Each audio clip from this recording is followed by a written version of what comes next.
नमस्कार दोस्तों, मेरा नाम है शिवानी ठाकुर और आप देख रहे हैं फाउंडर इंडिया।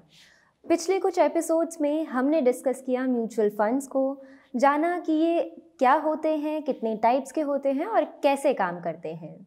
अगर आपने ये एपिसोड मिस कर दिए हैं तो डिस्क्रिप्शन बॉक्स में आपको उसका लिंक मिल जाएगा, आप उन्हें जाकर चेक कर सकते हैं। जैसा कि मैंने पिछली बार बताया था कि सारे जो म्यूचुअल फंड्स होते हैं वो लॉन्ग टर्म के लिए नहीं होते हैं।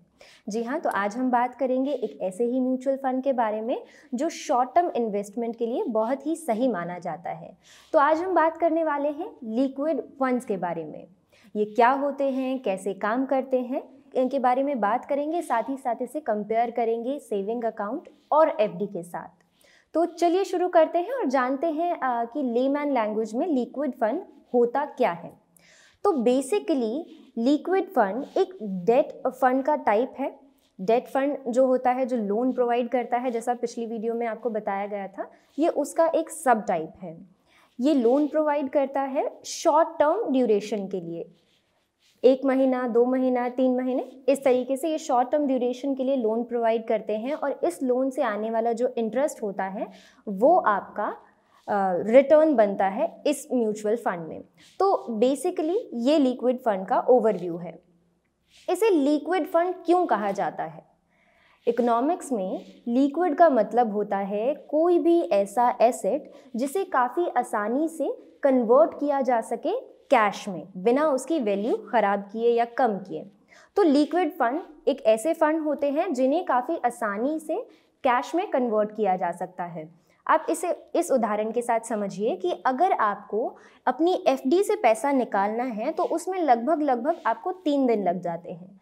वहीं अगर आपको लिक्विड फंड से रिडम्पशन करनी है, अपना पैसा निकालना है, तो 24 घंटे के अंदर अंदर आपको आपका पैसा मिल जाता है। लिक्विड फंड क्या होते हैं, अब ये हमने समझ लिया है, बेसिक इसका ओवरव्यू ले लिया है।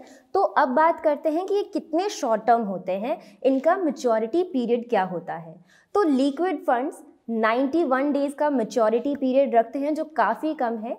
यानी कि ये ऐसे डेट्स में इन्वेस्ट करेंगे जो 1 महीने, 2 महीने या 3 महीने तक के आसपास के हों। तो ये इसका मैच्योरिटी पीरियड है। सबसे अच्छी बात यह है कि अगर आप रिडम्पशन करना चाहते हैं, आप इसमें से पैसे वापस निकालना चाहते हैं, तो आपको बहुत ज़्यादा हैवी लोड, एग्जिट लोड नहीं झेलना पड़ता है। पहले दिन इसका एग्जिट लोड जो होता है, यानी कि पहले दिन आपने इन्वेस्ट किया और आज ही अगर आप पैसा वापस निकाल देते हैं तो आज आपको जो एग्जिट लोड भरना पड़ेगा वो होगा 0.0070% के आसपास। अगले दिन और कम हो जाएगा, 2 दिन के बाद निकालते हैं तो थोड़ा सा कम, 3 दिन के बाद और कम, और इस तरीके से 7 डेज़ के बाद आपका एग्जिट लोड ख़त्म हो जाता है। यानी कि 7 दिन के बाद अगर आप पैसे निकाल रहे हैं तो आपको कुछ भी एग्जिट लोड नहीं भरना पड़ेगा, कोई पेनल्टी नहीं भरनी पड़ेगी। जो एफडी या किसी दूसरी इन्वेस्टमेंट में ऐसा कुछ नहीं होता है। तो मैच्योरिटी पीरियड भी हमने लिक्विड फंड का समझ लिया है, बेसिक्स क्या है इसके ये भी समझ लिया है। ये इन्वेस्ट कहाँ करते हैं? Liquid fund short term debt में इन्वेस्ट करते हैं, मैंने बताया। तो जैसे कि इसे इस उदाहरण के साथ समझा जा सकता है कि कोई कंपनी है जिसे 1 महीने या 2 महीने के लिए कुछ फंड्स की ज़रूरत पड़ी है, तो वो ये कहाँ से जनरेट कर सकती है?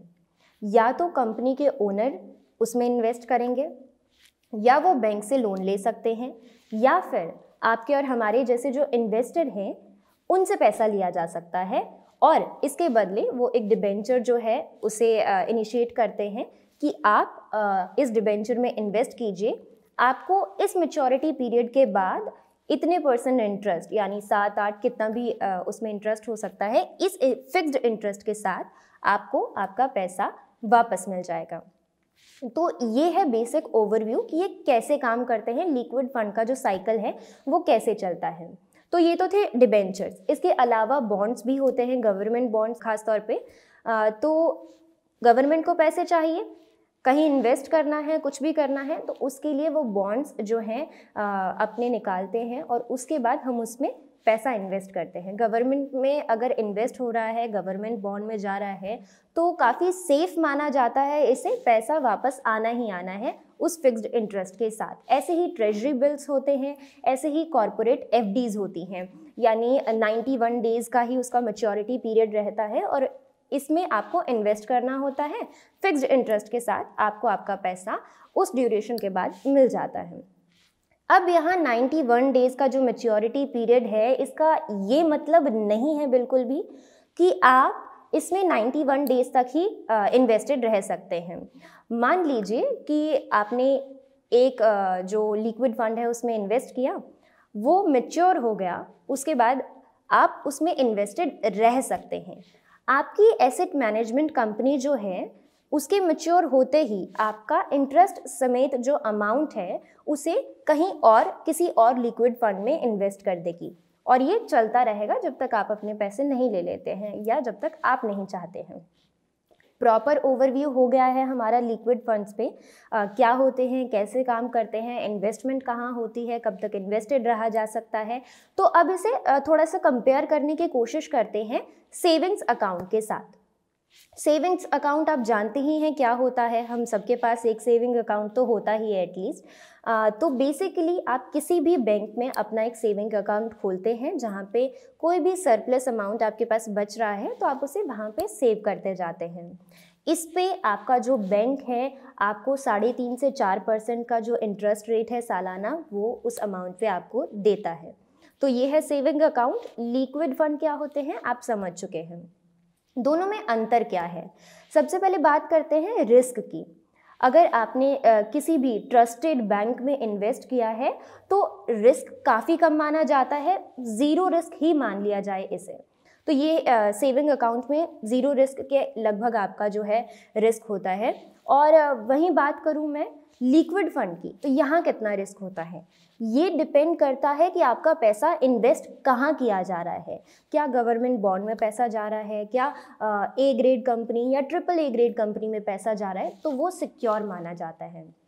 वहीं अगर आप ये सोच रहे हैं हाई रिटर्न्स देख के आपकी एसेट मैनेजमेंट कंपनी कहीं ऐसी जगह इन्वेस्ट कर देती है जो अच्छी कंपनी नहीं मानी जा रही है या जिसकी परफॉर्मेंस अच्छी नहीं है, बी ग्रेड कंपनी है, तो वहाँ सिक्योरिटी इशू आ सकता है आपको।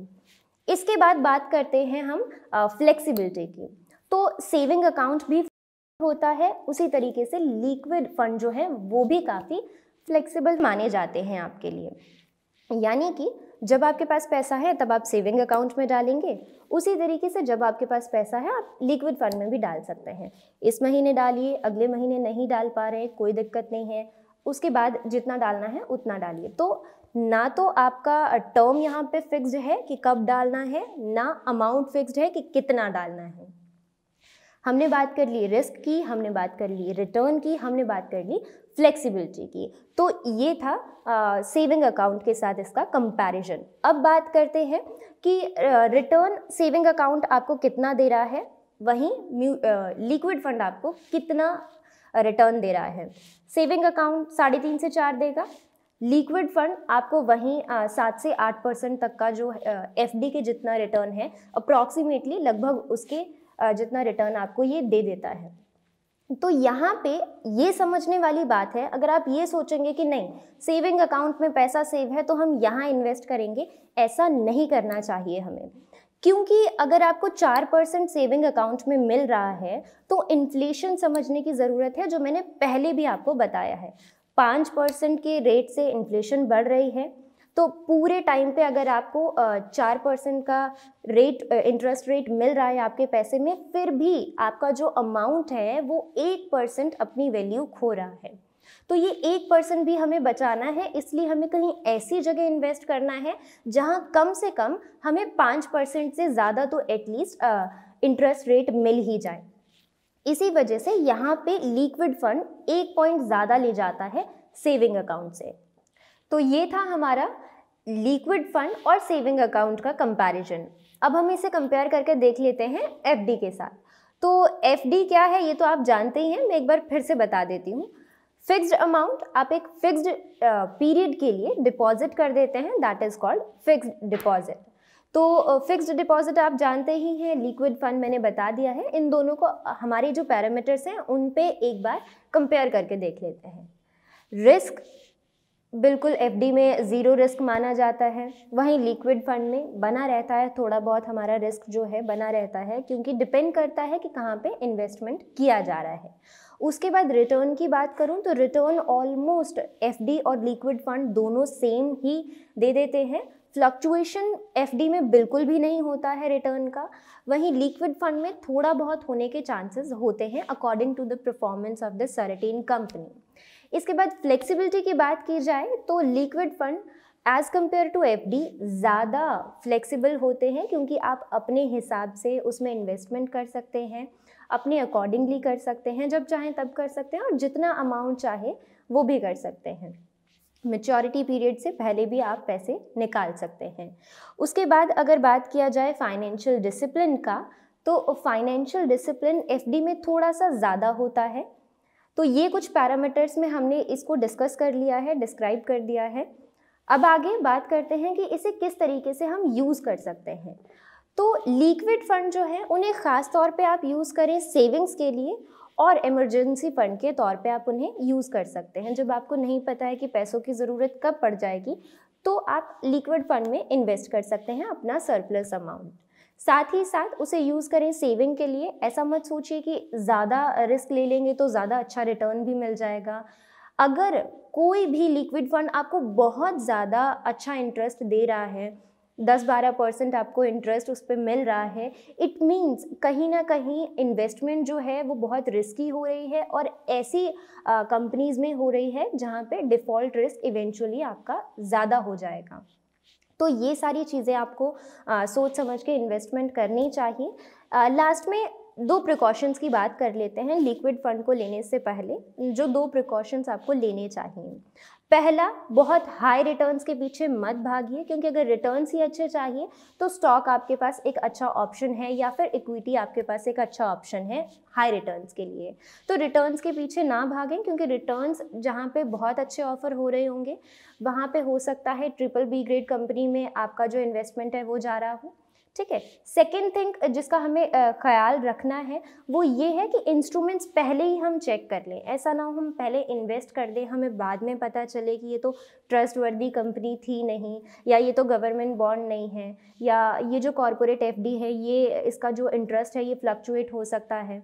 तो ये सारी चीज़ें आप पहले से ही देख लें, ज़्यादा इंटरेस्ट के पीछे ना जाएं, और इंस्ट्रूमेंट्स पहले ही पोर्टफोलियो में चेक कर लें, उसके अकॉर्डिंगली फिर आप लिक्विड फंड में इन्वेस्ट करें। तो सम अप करते हुए आज हमने डिस्कस किया है लिक्विड फंड होते क्या हैं, इनका साइकिल कैसे चलता है, कंपेयर कर दिया इसे हमने सेविंग अकाउंट और एफडी के साथ, इसके यूजेस और प्रिकॉशंस क्या है। तो आने वाले वीडियोस में भी हम ऐसे ही किसी टॉपिक पे डिस्कस करेंगे। तब तक के लिए अगर आपका कोई भी डाउट हो, आप कुछ भी पूछना चाहें तो कमेंट बॉक्स में हमें ज़रूर बताएं, हम ज़रूर आप तक पहुंचने की कोशिश करेंगे। आप हमारे साथ जुड़ सकते हैं इंस्टाग्राम, फेसबुक और ट्विटर पे भी। मुझे दीजिए इजाज़त, देखते रहिए फाउंडर इंडिया।